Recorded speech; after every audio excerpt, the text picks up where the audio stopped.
क्या हुआ माँ, बहुत परेशान लग रही हो? बेटी, आज हमारे घर में अन्न का एक दाना भी नहीं बचा। माँ तुम फिक्र मत करो, आज हमें बहुत बड़े घर से एक इनविटेशन मिला है।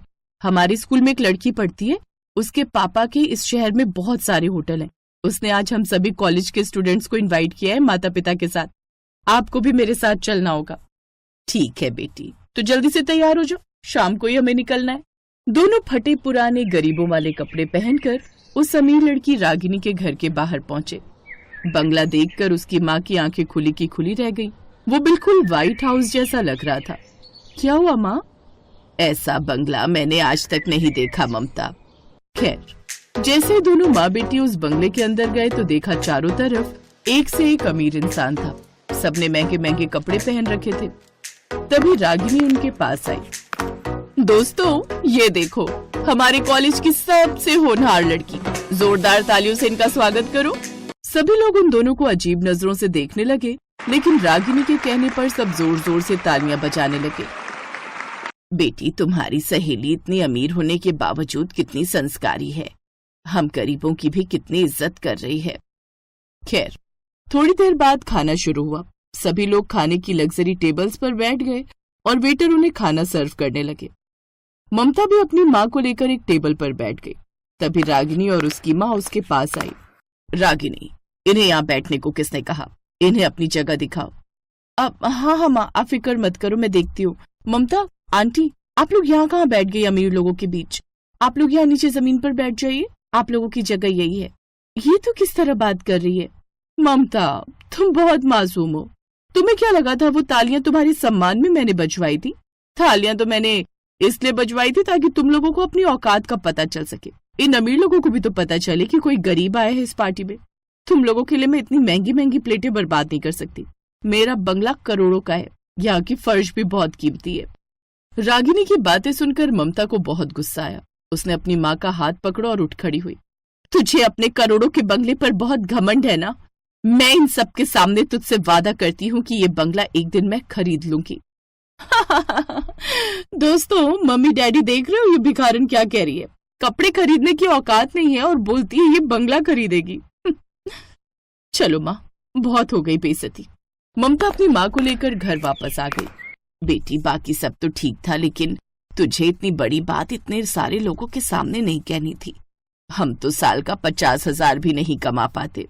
मैंने जोश जोश में आकर कह दिया था, लेकिन फिर भी मैं आपसे वादा करती हूँ कि उसका वो बंगला तो मैं खरीद कर ही रहूंगी।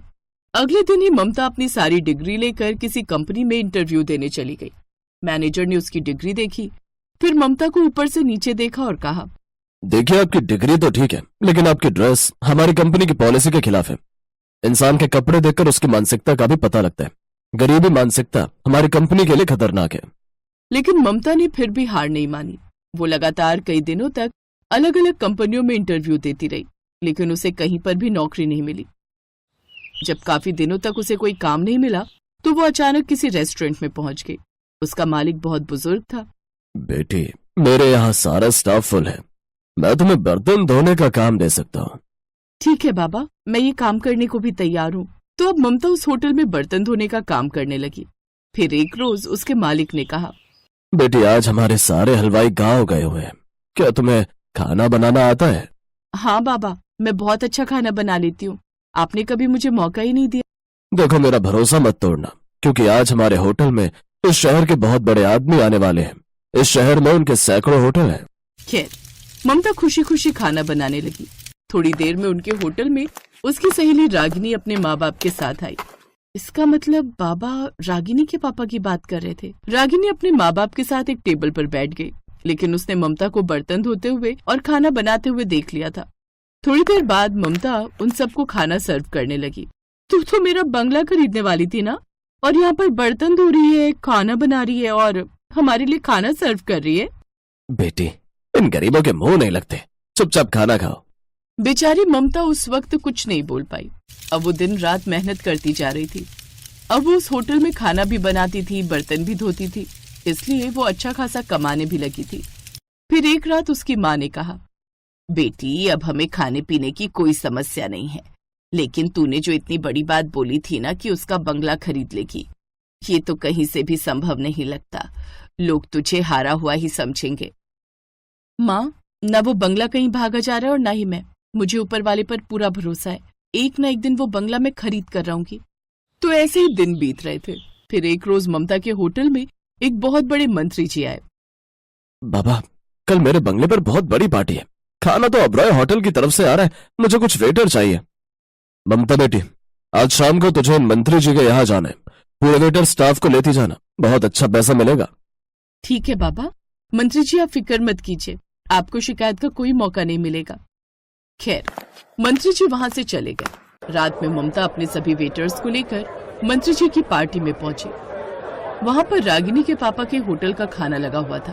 रागिनी की फैमिली भी वहीं मौजूद थी। उसने जैसे ही ममता को देखा वैसे ही उसके पास चली आई। तुझे पता है यहाँ पर मेरे डैडी का खाना चल रहा है और तू यहाँ पर वेटर है। वैसे कब खरीदने वाली है तो मेरा बंगला? रागिनी ममता से बात कर ही रही थी कि तभी कुछ मेहमान अचानक चिल्लाने लगे। मंत्री जी, ये सब क्या है? हमारे खाने में केकड़ा निकला और रोटियों में तो फफूंद लगी हुई है। मंत्री जी भागते हुए आए। जब खाना चेक किया गया तो खाना 4 दिन पुराना निकला। उन्होंने रागिनी के डैडी को बुलाया। सारे लोग वहीं इकट्ठा हो गए। मिस्टर ओबराय, इस शहर में मैंने ही तुमको सारे होटल के टेंडर्स दिलाए थे और आपने मेरे ही साथ ऐसा किया। मैं इसी वक्त सारे कॉन्ट्रैक्ट तुमसे वापस लेता हूँ। मुझे तो तुम पर पहले ही शक था, लेकिन अब खाने का क्या होगा? मंत्री जी फिक्र मत कीजिए, मैं बस 1 घंटे के अंदर सब लोगों के लिए ताजा खाना बना दूंगी। ममता ने 1 घंटे के अंदर अपने साथियों के साथ मिलकर खाना बना दिया। सभी मेहमान उंगलियां चाटते रह गए। मंत्री जी, आपको ऐसे लोगों को मौका देना चाहिए। इस लड़की के हाथ में तो ओबराय साहब के खाने से 10 गुना बेहतर स्वाद है।